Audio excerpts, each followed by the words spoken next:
Bonjour et bienvenue à tous pour ce cours d'immunologie. Nous sommes au chapitre 6, réponse T effectrice, à la section B, cellules TCD4 effectrices. Dans ce cours, nous décrirons les mécanismes effecteurs des cellules TCD4. Ce cours nous permettra de revisiter le concept de différenciation TH discuté au cours 5. Vous trouvez le plan sur le côté. Nous allons d'abord nous intéresser aux réponses TH1 et analyser le rôle de ces réponses dans l'activation des macrophages à l'aide d'une expérience. Dans cette expérience, un échantillon de lymphocytes T ou du sérum, c'est-à-dire le liquide qui contient les anticorps, sont prélevés à partir d'une souris exposée au préalable à une dose létale de listeria. Cette souris est dite immunisée. Listeria est une bactérie intracellulaire. Les lymphocytes T et le sérum prélevé sont transférés à une souris normale, naïve, qui va être infectée par la même bactérie, Listeria. On mesure ensuite la croissance de la bactérie chez ces deux souris. On remarque d'abord que le transfert de cellules T issues d'une souris contrôle non immunisée ne bloque pas la croissance de la bactérie, qui prolifère. Par contre, le transfert de lymphocytes T issus d'une souris préalablement immunisée par Listeria bloque la croissance de la bactérie. Cette expérience démontre que les lymphocytes T peuvent apporter une protection contre une bactérie intracellulaire, Listeria. L'expérience décrite dans le panneau B montre que le transfert de sérum ne protège pas contre une infection par Listeria. On observe que la croissance de la bactérie est la même que l'on ait pris du sérum d'une souris non immunisée ou du sérum d'une souris immunisée. Ainsi, les anticorps ne jouent aucun rôle de protection contre Listeria.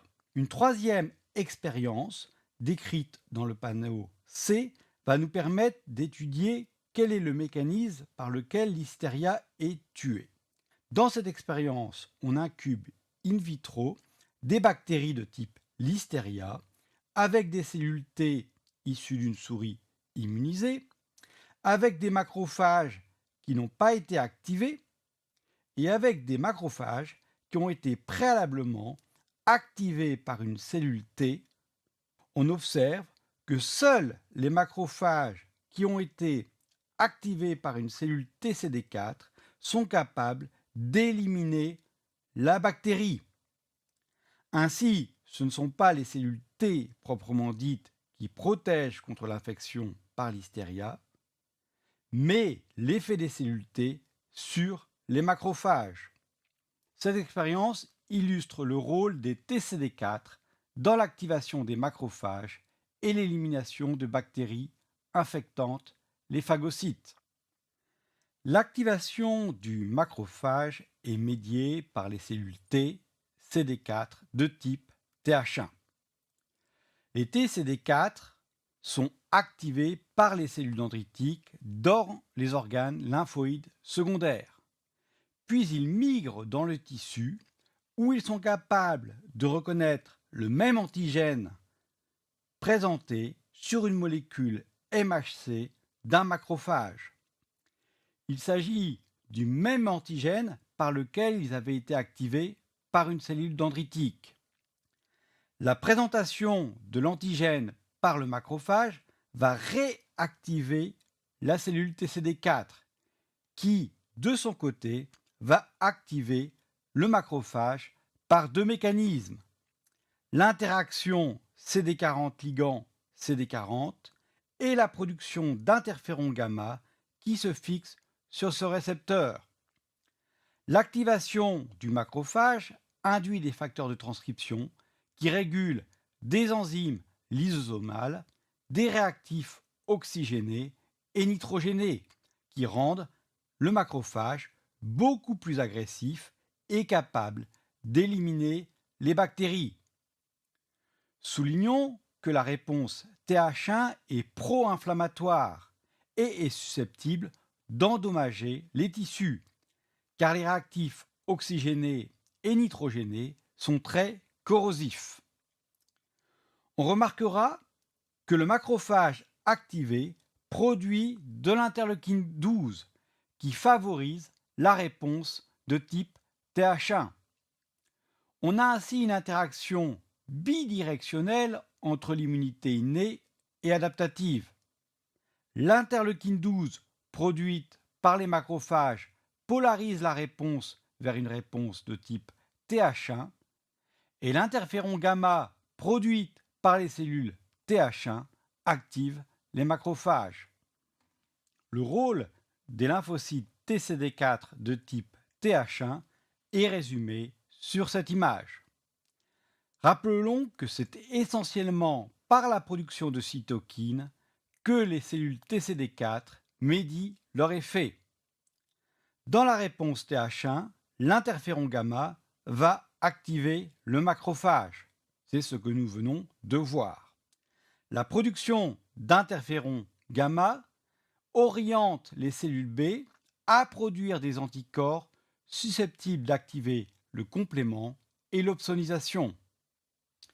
L'interféron gamma, mais aussi l'IL-2, sont deux cytokines produites par les cellules TCD4-TH1 susceptibles d'activer les TCD8.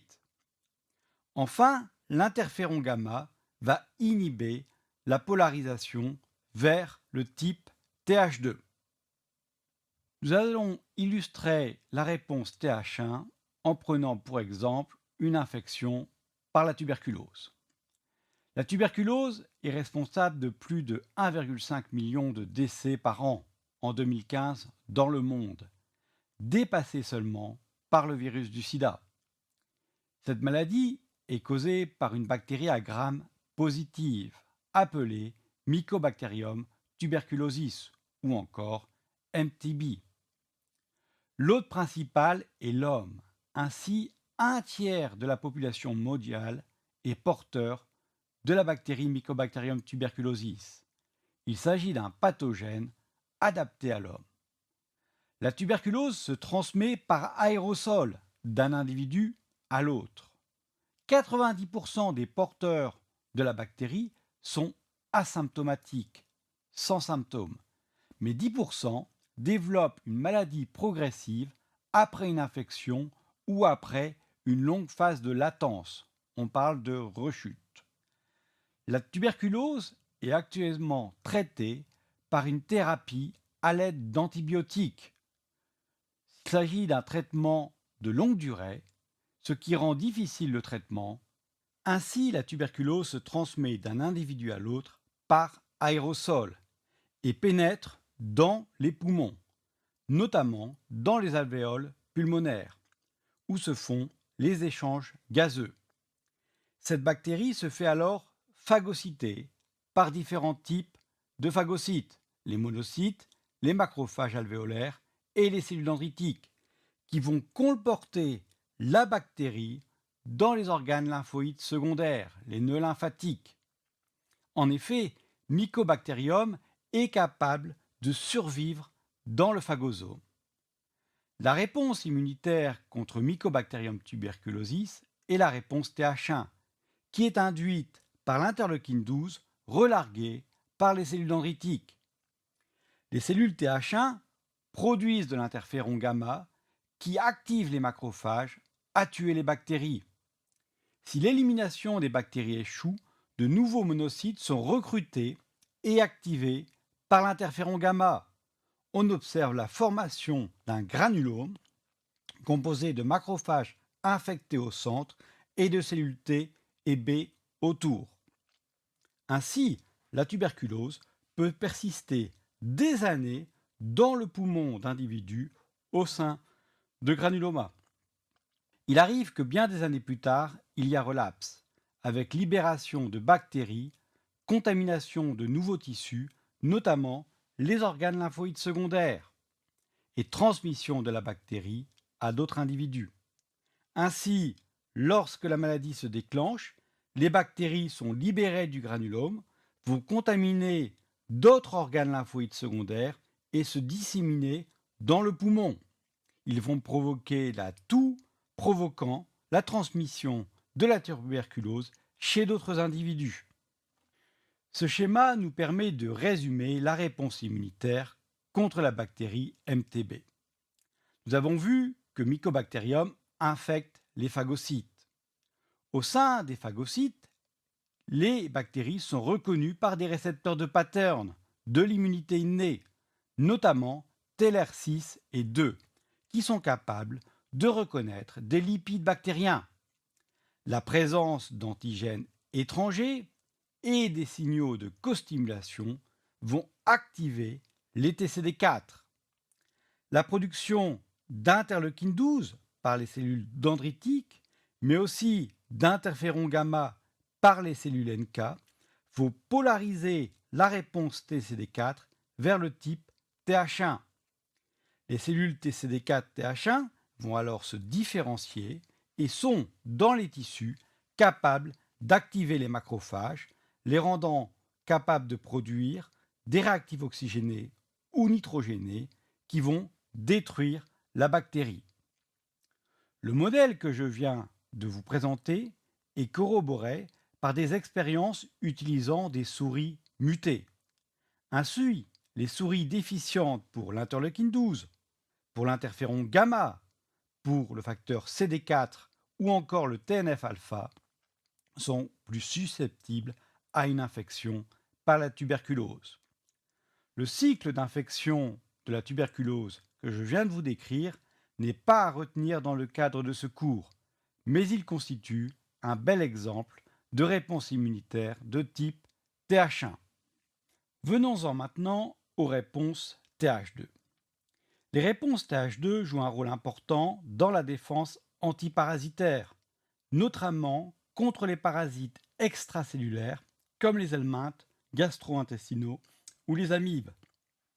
La fonction des cellules TH2 est médiée par les cytokines, l'interleukine 4 ou l'interleukine 5, qu'elles sécrètent. Ces cytokines induisent une modulation des cellules B avec la prolifération des cellules B et la commutation d'isotypes vers la production d'IgE. Elles induisent la stimulation de l'hématopoïèse et le recrutement d'éosinophiles et de mastocytes. Elles induisent aussi la production de mucus.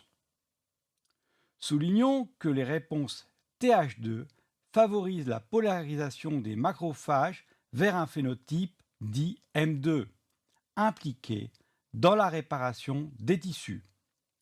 Les réponses de type TH2 vont inhiber les réponses de type TH1, notamment via la production d'interleukine 4. Ainsi, il existe un antagoniste entre les réponses TH1 et TH2.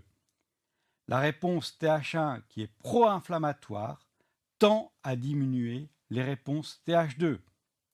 Et les réponses TH2 qui sont plutôt axées sur la réparation tissulaire tendent à inhiber la réponse TH1. Pour illustrer les réponses TH2, nous allons nous intéresser aux réponses contre les vers. Les helminthes, que ce soit des nématodes, c'est-à-dire des vers ronds, ou des platyhelminthes, c'est-à-dire des vers plats, sont des organismes larges et multicellulaires. Ubiquitaires, ils ont un impact important sur la santé, notamment dans les pays en voie de développement. Vous avez ici une fillette avec un gros ventre, qui peut être due à la malnutrition ou, plus probablement, à une infection par un ver. La taille des vers peut être impressionnante. Ces vers ont des cycles extrêmement complexes. Il faut savoir que l'homme a coévolué au cours de son histoire avec les vers, et des mécanismes de défense de type TH2 se sont mis en place pour lutter contre ces parasites. Il existe différentes routes de transmission des vers, par des moustiques, des escargots, par le sol. Sur cette diapositive est résumé le cycle de l'Ascaris lombricide, une des infections les plus fréquentes chez l'homme. Le cycle évolutif de l'ascaris est simple à un seul hôte, en principe l'homme. Donc les vers adultes vivent dans la lumière de l'intestin et peuvent y vivre 1 ou 2 ans. Une femelle peut produire environ 200 000 œufs par jour qui sont dispersés par les selles. Le ver est ainsi présent dans l'environnement. Très résistants, ils survivent habituellement au moins 1 à 3 ans dans la terre. Dans des conditions sanitaires précaires, ils sont ingérés avec l'eau, les légumes ou les fruits, contaminant un individu sain. Après ingestion, les larves éclosent, rentrent dans le tube digestif. Ils envahissent la muqueuse intestinale et sont transportés par la veine porte jusqu'au poumon. Les larves poursuivent ensuite leur maturation dans les poumons pendant 10 à 14 jours avant de pénétrer les parois alvéolaires, remonter dans l'arbre bronchique jusqu'à la gorge pour ensuite être avalées de nouveau et terminer dans le gros intestin. Elles terminent leur développement pour évoluer en vers adultes.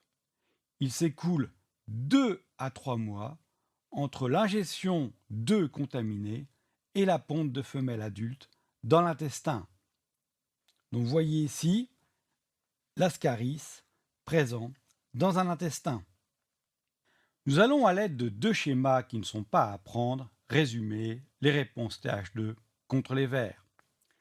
De nombreuses infections par des helminthes se déroulent au niveau de l'intestin. Les helminthes vont bien souvent percer la paroi de l'intestin pour rejoindre d'autres tissus. Les cellules dendritiques vont capturer des antigènes et les présenter aux cellules T. L'infection par les vers est reconnue par les cellules épithéliales qui produisent de l'interleukine 25 et de l'interleukine 33. Ces cytokines, avec d'autres cytokines, vont polariser la réponse TCD4 vers un type TH2 adapté à la lutte contre les vers. Ces cellules TH2 vont stimuler les lymphocytes B à produire des immunoglobulines de type IgG1 et IgE adaptées à la réponse contre les vers. Elles vont produire des cytokines IL4, IL13, stimulant une réponse de type TH2. Ces réponses TH2 stimulent la contraction des muscles lisses destinés à expulser le ver et la production de mucus. Soulignons que la polarisation TH2 n'est pas restreinte aux cellules T, mais affecte aussi des cellules de l'immunité innée, comme les innate lymphoid cells. Ainsi, les réponses TH2 tendent à polariser les macrophages vers un type appelé M2 impliqué dans la réparation tissulaire. Nous voyons dans ce schéma que le ver influence la réponse immunitaire en sécrétant par exemple des facteurs qui vont stimuler les cellules T régulatrices à produire de l'interleukine 10 qui supprime les réponses immunitaires. Il s'agit d'un mécanisme d'évasion. La présence de vers va aussi perturber le microbiote intestinal. Il ne faut pas oublier que de nombreuses bactéries commensales peuvent profiter d'une infection par un ver pour pénétrer dans les tissus.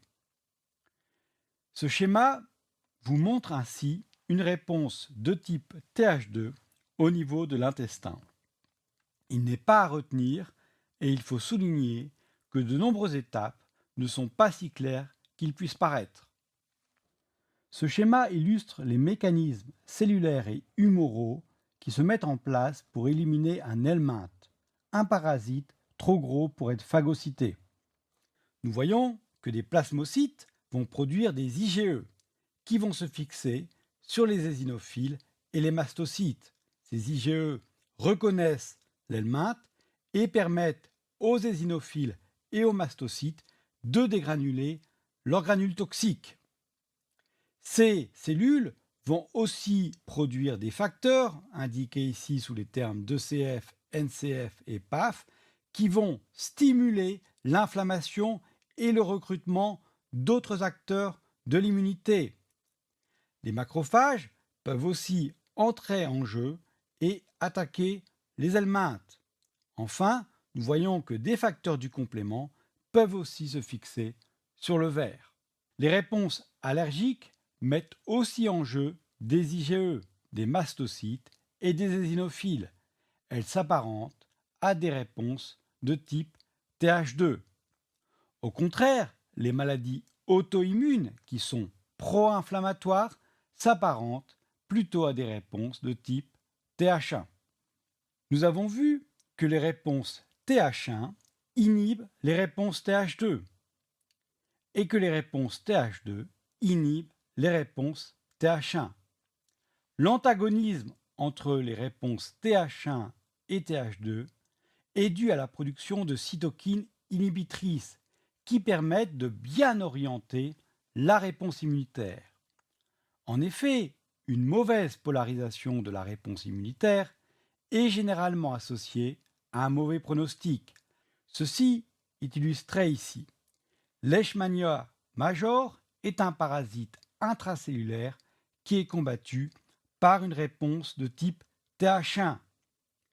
La plupart des souches de souris vont répondre à une infection par ce parasite en élaborant une réponse Th1 et on observe que la souris survit.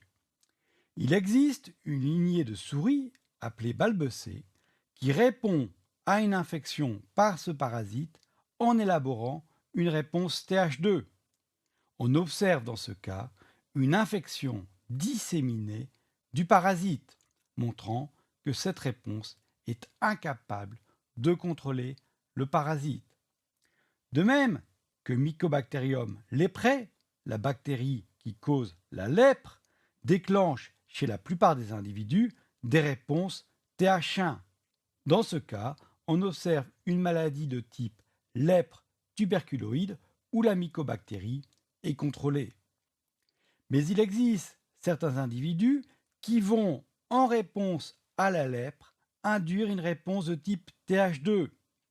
Chez ces individus, on observe une lèpre lépromateuse avec un très grand nombre de bactéries et des symptômes bien plus sévères. Ainsi, le système immunitaire se doit de bien identifier l'agent infectieux et de déclencher la réponse adéquate. La polarisation Th1-Th2 pourrait avoir des conséquences inattendues en santé publique. Vous avez certainement entendu parler de l'hypothèse hygiéniste, selon laquelle, du fait que nous grandissons dans un monde trop propre, trop hygiénique, et que nous ne sommes plus infectés par de nombreux pathogènes, nous serions plus sensibles à certaines maladies de société qui ont fortement augmenté au cours des 3 dernières décennies, comme les allergies et les maladies auto-immunes. Une variante de cette notion attribue l'accroissement des maladies inflammatoires auto-immunes au fait que nous ne sommes plus infectés par les helminthes, dont les infections ont été récurrentes au cours de l'histoire humaine. En effet, en absence d'infection par des vers, le système immunitaire s'orienterait par défaut vers un type Th1, pro-inflammatoire, plutôt stimulant des maladies auto-immunes. Certains chercheurs ont même suggéré l'utilisation de vers pour traiter de maladies pro-inflammatoires. Plus récemment, les chercheurs ont découvert les réponses Th17, qui se caractérisent par la production d'interleukine 17. Bien qu'elles ne soient pas au programme, je les mentionne tout de même. La réponse Th17 est associée à la production d'interleukine 17, d'interleukine 22 et d'interleukine 21. L'interleukine 17 va stimuler les épithéliales à produire un facteur, le GM-CSF, qui stimule l'hématopoïèse et le recrutement des neutrophiles. L'interleukine 22 va, de son côté, stimuler les épithéliums à produire des peptides antimicrobiens et stimuler le foie à produire des protéines de phase aiguë. Les cellules Th17 coordonnent la défense contre les pathogènes en augmentant le recrutement des neutrophiles et en stimulant la production de défensine par les cellules épithéliales. Les cellules Th17 jouent un rôle important dans la protection de l'hôte au niveau des muqueuses. Elles ont été aussi impliquées dans les processus inflammatoires chroniques et certaines maladies auto-immunes, comme la polyarthrite rhumatoïde et le lupus érythémateux disséminé. Pour terminer le cours sur les cellules TCD4 et la polarisation TH, il nous faut parler des Treg, qui suscitent un grand intérêt dans la communauté scientifique. Ce sont des cellules FOXP3 positives, donc qui expriment le marqueur FOXP3, qui sont générées soit dans le thymus, soit dans les organes lymphoïdes secondaires. Elles participent à la tolérance périphérique en inhibant les réponses des cellules T. Cette diapositive résume les deux sources des Treg. Dans le thymus, certains lymphocytes ayant un TCR autoréactif ne sont pas éliminés par la sélection négative, mais se différencient en cellules Treg. La reconnaissance du même antigène plus tard en périphérie induira l'activation du Treg qui bloquera la réponse immunitaire. Les cellules Treg peuvent aussi se former dans les organes lymphoïdes secondaires. Sur cette image, vous voyez des cellules Treg qui inhibent la réponse immunitaire d'une cellule T en séquestrant l'interleukine 2, un facteur qui stimule la division des cellules T. Ces cellules Treg produisent aussi des cytokines, interleukine 10 ou TGF-bêta, qui inhibent la réponse des cellules T. Nous allons résumer ce que nous avons appris dans ce cours. Les cellules TCD4 jouent un rôle critique dans l'activation de la réponse immunitaire adaptative en produisant des cytokines. Elles se différencient en différents sous-types. Les cellules Th1 jouent un rôle majeur contre les pathogènes intracellulaires, les bactéries intracellulaires comme Listeria ou des virus. Les cellules Th2 jouent un rôle majeur contre les pathogènes extracellulaires, les vers et les amibes. Les cellules Th17 jouent quant à elles un rôle important contre les infections dans les muqueuses. Enfin, nous avons vu que les cellules Treg, pour T régulatrices, contribuent à la tolérance périphérique. Nous avons vu que la polarisation de la réponse immunitaire affecte aussi la réponse immunitaire. Une bonne polarisation de la réponse immunitaire est requise pour induire une bonne protection.